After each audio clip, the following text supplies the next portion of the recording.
How is everybody been, y'all? It's been a little bit, dude. It's been way too long, bro. Last video, I want to say 3 weeks ago, 4 weeks tops. But starting from today, December 10th, 2025, bro, we are going to be starting weekly uploads every single Wednesday. Expect to upload on this channel, bro. And then in the future, obviously, we'll branch out to more different live stream channels, different stuff like that. But it is finally time to do weekly uploads, bro. I've been excited for this. But nah, thank you guys so much, dude, for just pulling up to all those Twitch streams recently. I never would have thought we would have built a big community like this, bro. Like in my mind, like a year ago, this was completely impossible. Like it was gonna be the hardest challenge ever, but we did it so fast. So thank you guys so much for just being there all the time, bro. It honestly means the world to me. Today's video was sent in from one of y'all in the Discord, and oh yeah, dude, we're about to be at 500 members in there. So if any of you guys would like to pull up that haven't made it already, anybody's welcome, bro. Like there's no better one. There's no better community than that one. I can't cap. Good to see you guys pulling up once again to another video. I'm gonna see you guys in a bit. The most dangerous ISS mission, baby. Come on. Is the ISS, the biggest and most complex structure humanity has ever assembled in space. Racing around the planet at 28,000 kilometers per hour, 400 kilometers above Earth, completing a full orbit every 90 minutes. Like that is insane. Like a full Earth orbit in 19 minutes. That's like, how fast do you think that is? Like 20,000 miles an hour? Like that's fucking ridiculous, bro. Like that's insane right there. The most ambitious Actually, welcome into the stream, G Money. How's it going, bro? How's it going, though? 15 nations, including the US and Russia. A transnational, cutting-edge research outpost. A fragile diplomatic island floating in a deadly void. Zero atmosphere, crushing cold and scorching radiation, and debris traveling faster than bullets. The margin of error up here is razor thin. Every system must function perfectly. Docking maneuvers are high-stakes operations. Like the docking shit, I don't understand how they do that. Like, they have to be the most accurate motherfuckers alive if they're trying to dock something. Like, think about that, though. Like, everything's turned, and you gotta match the turns, you gotta match the ratio, and then you gotta dock that without fucking up. If you fuck up, it's GG's for everybody on the station, bro. So, nah, that's gotta be the most insane part about it. I'm not gonna lie. The ISS crew monitors climate change and performs research that could change life on Earth. I got you, Landon. But on a bad day, they have to use duct tape to fix a high-voltage solar panel dangling from a robot arm in the deadly vacuum of space. That would be crazy, CJ. I'm not gonna lie. Fern, baby, let's check it out. Welcome back, Flashy. His character is based on the experiences of actual astronauts, but we made him up to spacewalk you through a typical day aboard the ISS. Well, almost typical. We've spiced things up by condensing several real events into one high-stakes, action-packed day in orbit. Mark is 1 minute away from waking up, oblivious to the chaos that awaits him later. Floating in a sleeping bag strapped to the wall of his light and windowless personal cabin. The lights are off to provide some much-needed biorhythm. The station hurtles through space at 28,000 kilometers per hour. I guessed it. I was literally like, I was there. I fucking guessed it, dude. I knew it was something like that. CJ, that's actually that's a W question. 45 minutes. No, like actually, no, that's crazy. That's crazy. That's 16 days squeezed into 24 hours. 6 a.m. sharp. Time to rise. It's Wednesday and Mark has got 10 hours of work ahead. His first challenge is waking up in zero gravity. He pulls out his earplugs. The constant hum of fans and machines is as loud as a busy city street. Without ventilation, the CO2 exhaled by Mark would linger around his head and suffocate him in his sleep. In zero gravity, fluids are not pulled down by weight. Faces puff and noses run. Toilets rely on suction to keep like, that's certain nasty. Things from floating. Nah, that's nasty. Most of the human deposits end up in sealed bags. They're vacuum dried, wrapped in waste capsules, and shot to space. Some of them burn up in the atmosphere. So like you're telling me there's freaking bags of shit floating around Earth right now? Like probably millions too. Like if we're thinking about it, probably millions out there. That's kind of like weird to think about it. Kilometers, by the way. Oh yeah, you're right. Mark wipes himself down. There are no showers up here because water is precious. Nearly all of it is recycled, from sweat, breath, and even urine. A high-tech filtration system turns 98% of it back into drinking water, at least 6,000 liters per year. Yeah, CJ, what are we saying, dude? What are we saying, CJ? Gotta lock in, brother. He gets dressed in the same clothes he's worn for days. His dirty laundry also turns into a potential shooting star. So wait, that's the shooting stars He we doesn't see are need a just shit? sweater anyway. This Work? part of Hey, the work. station has been facing the sun for a while, and the outer hull is scorching at 120 degrees Celsius. Inside, the thermal control system is working at full power to keep the crew from getting baked. The passive system relies on insulation, surface coatings, heaters, and heat pipes to balance CJ, bro, don't extreme make me take your temperatures. mod away, please, dude. The active system uses Please. water and ammonia. Water-based cooling loops absorb heat loads generated by the crew and electronic equipment. The heat is transferred to heat exchangers and passed to ammonia circuits that pump it out to giant radiators, which then release it into space. The TCS keeps inside temperatures at a manageable maximum of 24 degrees Celsius.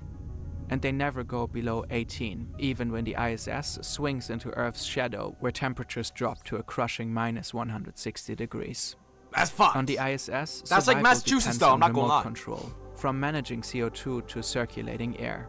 When we travel and separate from the precious processing power of our editing rig, things tend to feel just as dramatic. That's why we use AnyDesk. What a freaking AnyDesk plug. I'm not even gonna lie. What a promo, dude. This guy is a professional plug, dude. I'm not gonna cap. gives we gotta us skip fast and tel Wi-Fi. this. We gotta skip this. It's lightweight. Oh wait, It's he gives us a small bar? miracle, No, that's though. hype. More- He gives us a little bar at the bottom. That's hype. I'm not gonna But lie. first, breakfast. Mark has no idea how much he'll need it today. Scrambled eggs, rehydrated from a plastic pouch. Coffee is a small miracle though. Mark can actually sip it from a specially designed zero-gravity cup. The liquid literally clings to the rim and climbs into his mouth via surface tension. He shares this moment with Dmitry, his coffee buddy and crewmate from Russia. Despite war, sanctions, and decades Welcome of back, mistrust, G-Money, Russians welcome back. and Americans still work on the station together. A fragile alliance held together by science, diplomacy, and caffeine. The rest of the international crew trickles in.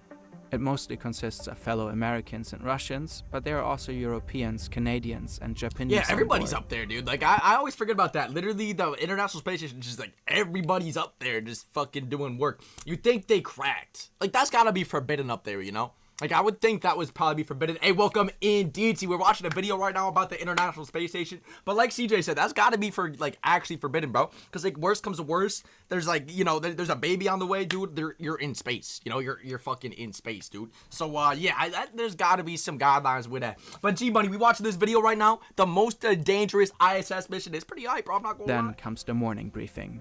The crew discusses the daily agenda in a live feed with 5 ISS ground control centers around the world. Throw it off the thing, CJ. That's horrible. The most pressing issue, one of the Who is that, ISS dude? solar I don't know who panels that is is. damaged.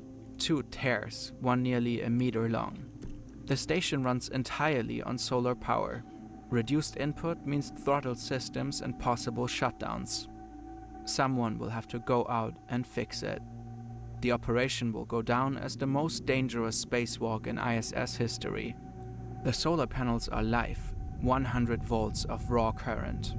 The crew doesn't carry the necessary replacement parts nor proper tools. It's an extremely risky mission. US astronauts Scott Parazynski and Doug Wheelock volunteer for the job. But before the spacewalk, there's another high-stakes item on the agenda. A new Russian module is supposed to dock today, the Prishal. Normally, the crew would never schedule a module arrival and a spacewalk on the same day, but they are making an exception for our video. 2 days earlier. Nah, that's... This is the Baikonur Cosmodrome, a launch site in the middle of the Kazakh steppe. It's operated by Russia's space agency Roscosmos. On the pad is a Soyuz 2 carrier rocket. Strapped to its top is the MS-17 spacecraft carrying the heart of the mission, the 4-ton Prishal node module. It was good, champ. Brian, it's been a minute, bro. It's been a minute. You got an ace with the new gun. Let's fucking go, champ. I'll be paying, dude. The spacecraft starts separating from the rocket at 193 kilometers altitude. The capsule begins its orbital ballet, carefully aligning itself with the ISS's trajectory.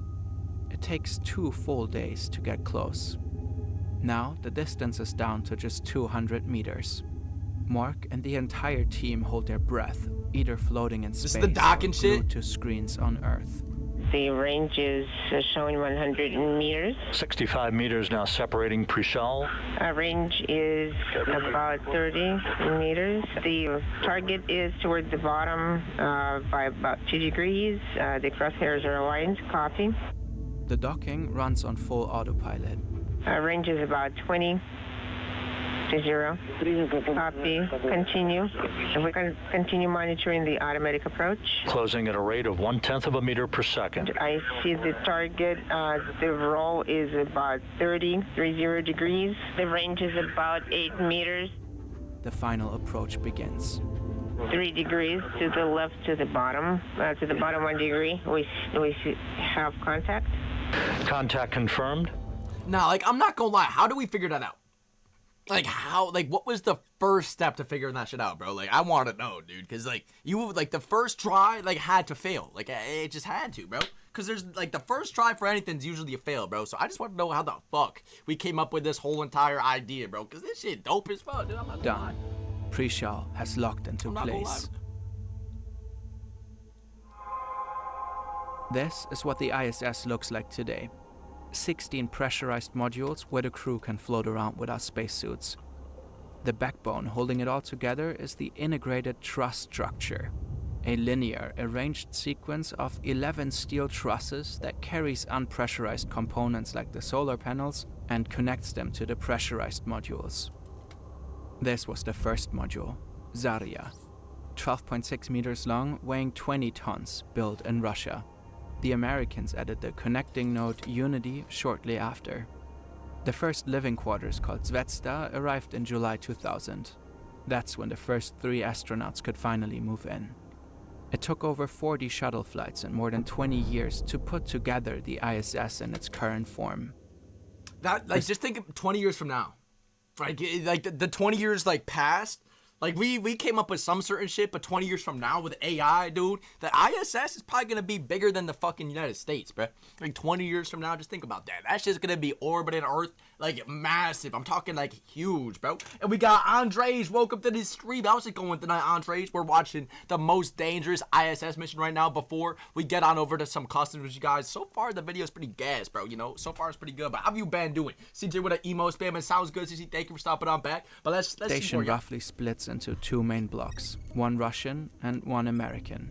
The Europeans plugged in Columbus, and the Japanese added their Kibo laboratory.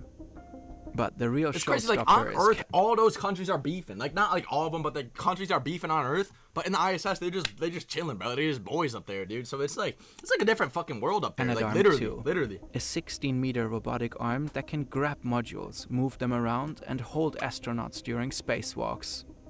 It can relocate itself along the station and move to wherever it's needed. The ISS features 6 research labs, 2 living quarters, and a panoramic observation cupola, plus endless connecting nodes, storage compartments, and technical systems. The interior volume is about the size of a Boeing 747. With its solar arrays fully extended, the station covers a surface area of roughly 7,000 square meters. 260,000 solar what's good, cells Nico? Thank you for across stopping in, bro. 2,500 square meters constantly rotate to track the sun. Backup batteries take over whenever the station swings into Earth's shadow. Mark and the crew welcome the new module aboard. Prichal's got 6 docking ports for more modules and Russian spacecrafts to plug in later. Everything is running smoothly. Time for some science. Fucking rat? Being in space is so bad. I always wonder what being in space would be like for real, dude. Like, I feel like I would not, like, I would fucking hate that shit, dude. Like, just like the feeling of zero gravity would just literally probably make me puke. I'm not even going cap. So those guys are champs up there, dude. I'm not gonna lie. These are mice. Like, actually, 15 of them. They'll never W land is sticking up, bro. why W they fucking suddenly landed, started floating. But they're part of a groundbreaking experiment. These mice were injected with special antibodies back on Earth. Mark observes how those antibodies affect their bone growth in zero gravity. Weightlessness tends to accelerate bone loss, so these are the perfect conditions to stress test potential treatments. In fact, this very experiment... You just said it before he did. Wait, Andres knows, bro. I think Andres honestly made this video. I'm not gonna lie. They literally just said this before he did, bro. I'm not gonna lie. You the will creator directly contribute to developing Prolia, a drug used to combat osteoporosis on Earth. Next stop, plants. This little weed is Arabidopsis thaliana, also known as thale cress or mouse ear cress, an inconspicuous species on Earth, but a star up here in space. Plants usually exhibit growth responses to light and gravity, but in orbit, gravity disappears.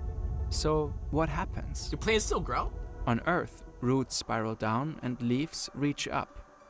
In space, the plant goes wild, growing everywhere at once. The ISS crew is constantly conducting research, from physics experiments to biomedical studies that may one day help treat cancer or heart disease. Some of that science could change life on Earth. But now, something else demands Mark's attention. The most dangerous spacewalk in ISS history. He's been hyping this up. He's been hyping this up the whole video. Let's see it. The real astronaut behind the spacewalk. It will be the most important EVA, or extravehicular activity, of his career. His colleague Doug Wheelock will assist him from the truss. Right now they're inside the Quest module. That's the airlock. The pressure inside is slowly dropping to match the cosmic Dude, just imagine vacuum. being like in the airlock, like about to go out to space. Like the adrenaline rush, like knowing that thing's gonna open up and you're just gonna be in space, bro. Gotta be the most craziest shit ever. I'm not gonna lie. Gotta be the most craziest feeling ever. They secure their safety tethers to make sure they won't drift off into the abyss. Then the hatch opens and they step out into space. That shit's so hype though. They're heading toward the torn solar What's going array. on? We thank you for stopping They have no proper tools Nah, you or right though, replacement Andres, you right. parts. Just 5 makeshift braces they MacGyver together with aluminium stripes, wire, and duct tape. No one knows if it'll even work. The panels are still live with 100 volts of exposed current. An electric shock could be fatal. Every single metal part of Scott's suit and tools has been triple wrapped in insulating tape. And then there's the distance. The damaged panel is farther from the airlock than any ISS astronaut has ever ventured. Scott will be the first. The Canadarm is too short, so the crew added a 15-meter extension. That makes it even more difficult for Mark and his crewmate to guide the arm from the inside. Scott's boot is locked in. The arm begins its slow crawl toward the damaged solar panel. It takes some time. Scott is suspended over Earth, floating around 400 kilometers above the Amazonian rainforest. Looks like they've got nice weather down there. He feels like a tiny worm stuck to a fishing rod, strapped to a metal beam, extended into infinity. Over comms, his crewmates walk him through the list of dangers to consider, like sharp edges and the life voltage. Then he finally arrives. The tear is right there. Scott gets to work. Again, everyone is holding their breath, aboard the ISS and on the ground. They're watching Scott's every move in total silence. One by one, he slips the handmade braces through the holes in the fabric, like cufflinks pinning fragile metal into place. It works. While there's electricity going on and someone's guiding you. So like if the guy in the ship fucks up, you're dead. So like it's a two man's, like gotta be doing like everything completely just 100% accurate, or else it's just GG's for everybody. 40 kilometers above Earth, I thought it would be way more. Not for real though. Wait, he said 40? I thought it would be way more too, bro. The braces hold. Oh, that is insane though. That is kind of crazy to think about. A sigh of relief. The ISS has been up here for more than 25 years, and it's starting to show its age. The AC keeps botching, and the oxygen system acts up. Sometimes air escapes, and no one knows from where. By 2030, the 420-ton satellite will make its final descent into the ocean. A falling star guided back to its home planet. A planned and controlled closure to a stellar chapter of human collaboration and engineering. Wait, so the ISS is not going to be there? They got to make a new one, bro. Nah, they need to make a V2. Because, like, that shit's just cool to have up there, dude, you know? Mark is grateful for every minute in orbit, but he's also ready to come home. To his family, to gravity, and to a proper pizza. One that leaves crumbs everywhere. And, of course, a long, hot shower to rinse them off. Outside, the sun sets for the 13th time today. Good night, ISS. Like at one point up there, it's gotta feel like a jail cell, bro. Cause like you're confined to like that only place. So at one point, that's gotta drive you nuts, bro. So you know, it must be sick for like the first like week, maybe two, like if you're lucky. But after that, bro, it's gotta be shit.